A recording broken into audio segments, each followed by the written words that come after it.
Since childhood, we are taught never to accept anything from strangers or share personal information with them. But what happens when you ignore both of these things? Today's story is about a true incident involving 16-year-old Kara Robinson, an ordinary girl like you and me, but one who is mentally very mature. We see her at her friend Jesse's house. Both Kara and Jesse had a sleepover the night before because Jesse's parents were not at home. During their conversation, Kara suggests they should stay at another friend, Clara's house, since her house is much bigger. However, she knows she needs permission from her mom first. Kara calls her mother Sarah, who is a working woman. Sarah has never refused Kara for anything because she trusts her daughter. Keeping that in mind, Sarah gives her permission, and Jesse's mom agrees as well. As they are planning, Jesse steps into the washroom, and Kara goes outside to water the flowers. While she is busy, Kara notices a black sedan driving past the house repeatedly. Initially, she ignores it, thinking it might just be a coincidence. But when it happens again, she becomes cautious and looks more carefully. The car stops, and an adult man steps out with a book in his hand, approaching her. Kara assumes he might have something to ask.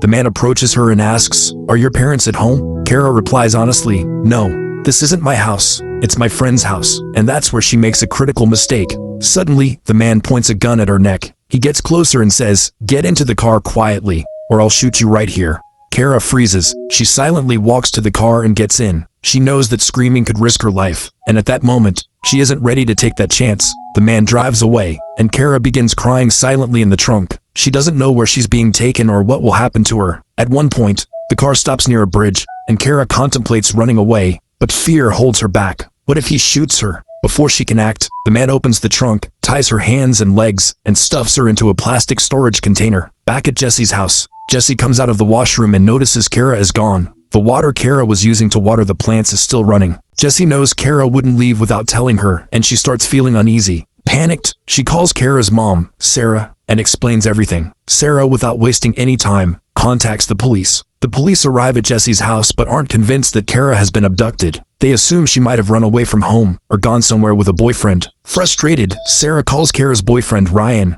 and asks if Kara is with him. Ryan denies any involvement and insists that Kara would never do something like this. Meanwhile, Kara reaches the man's house. He takes her out of the container and leads her into his bedroom. As Kara enters, she begins observing everything carefully, trying to understand her surroundings. Kara notices that the room is filled with strange and unsettling items, things that could easily be used to harm someone. Soon after, the man sits down with a notebook and starts interrogating her. He demands answers to deeply personal questions: her parents' names, her address, their phone numbers, her level of education, and even if she's a virgin. He even asks for her body measurements. The cruelty in his eyes is evident. His obsession is sickening, especially knowing that Kara is around the same age as his daughter. Despite being horrified, Kara tells him everything he asks, hoping to avoid further harm. The man then coldly states, "From now on, you will obey everything I say. You will call me Mister. If you try to escape or do anything wrong, I will kill you." The man proceeds to violate her in a way that leaves deep emotional wounds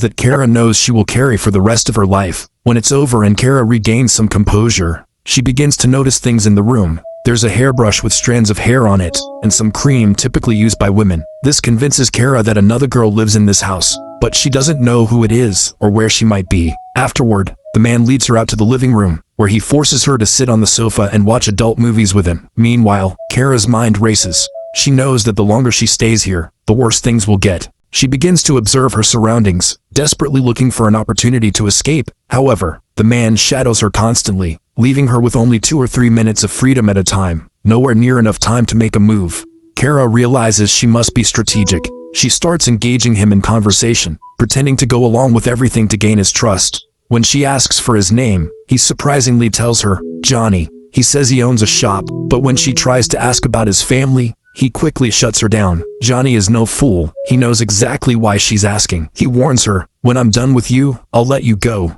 But I don't know when that will be. And if you go to the police afterward, I'll make sure your mom pays for it. She'll never be able to show her face again." Several hours pass, and Johnny takes Kara back to the bedroom. By now, Kara understands his patterns and begins carefully observing everything about the house. She notices a calendar hanging on the wall with a name scribbled on it, Johnny's family doctor. There's also a marked date 2 days away, labeled Disneyland Return. Kara realizes there must be another girl in this house, someone connected to Johnny, and she'll likely return in 2 days. Night falls, and Johnny once again mistreats Kara in the bedroom. Later, he brings her out to the living room in the same condition, and forces her to sit with him. He turns on the news, expecting to see headlines about Kara's disappearance. But to Kara's heartbreak, there's nothing. No one has reported her missing yet. There are no alerts, no news reports, nothing to suggest anyone is looking for her. Seeing the empty news coverage, Johnny smirks and cruelly says to Kara, "Nobody cares for you. That's why there's nothing on the news. Nobody cares."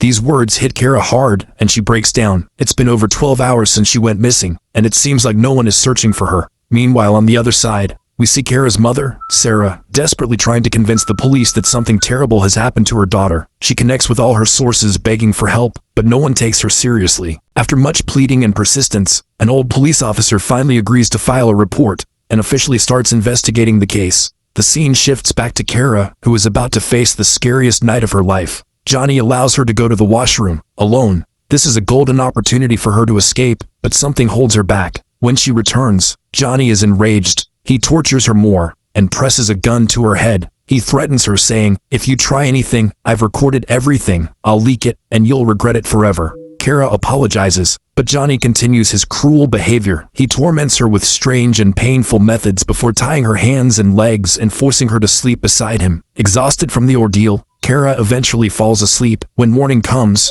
Kara wakes up to find Johnny still sleeping soundly. This is her chance. If she doesn't act now, she knows she'll regret it for the rest of her life. With quiet determination, she works on loosening the screw of the handcuffs. After much effort, she frees her hands and uses them to untie her legs. Now free, her biggest challenge is the main gate, which is bolted shut with a heavy wooden block. Somehow she manages to move the block. The gate finally swings open, and Kara steps out under the open sky. But there's no time to celebrate. Johnny could wake up any moment, and she knows he's deranged enough to shoot her if he sees her escaping. Without wasting a second, Kara runs to the road where she spots a car approaching. She frantically waves it down and begs the people inside for help. They agree to take her to safety. The next scene takes us to the police station, where Kara recounts her horrifying 18-hour ordeal. Frustrated by the lack of urgency, she says, "I've been missing for 18 hours. What are you all doing?" She tells the officers everything she can remember, including key details about Johnny and his house. He has a lot of bird cages, always keeps his windows closed, and drives a black sedan. One officer recognizes the description and takes Kara to the house she escaped from. However, as expected, Johnny, whose real name is revealed to be Richard, has already fled. He must have woken up and discovered Kara's escape, despite his absence. The police search the house thoroughly. Everything Kara described is there, exactly as she said. The bird cages, the tub, and even the dreaded box Johnny had been so protective of. When the police open the box, they're horrified. Inside, they find remnants of countless other victims, personal belongings, photos, and items that tell the stories of many girls who had suffered at Richard's hands. The police also uncover newspaper cuttings in Richard's house, detailing stories of girls who had gone missing years ago. Meanwhile, Kara is taken to the hospital for a medical examination. Thankfully, there are no severe physical injuries, but the emotional wounds are a different story. The officers dig into Richard's background and track down his family. They find his wife Janelia at his mother's house, along with the infamous black car Kara described. When questioned, Janelia refuses to believe the accusations,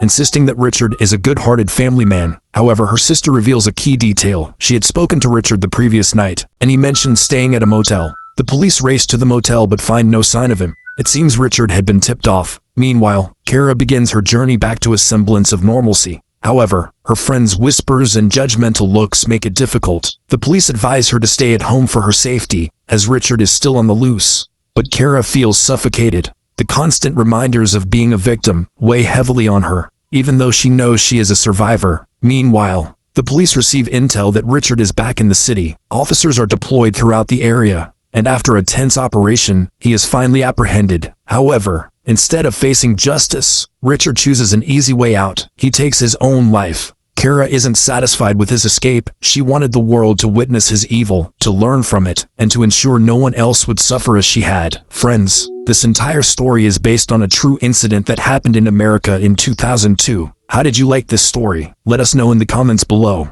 See you in the next video.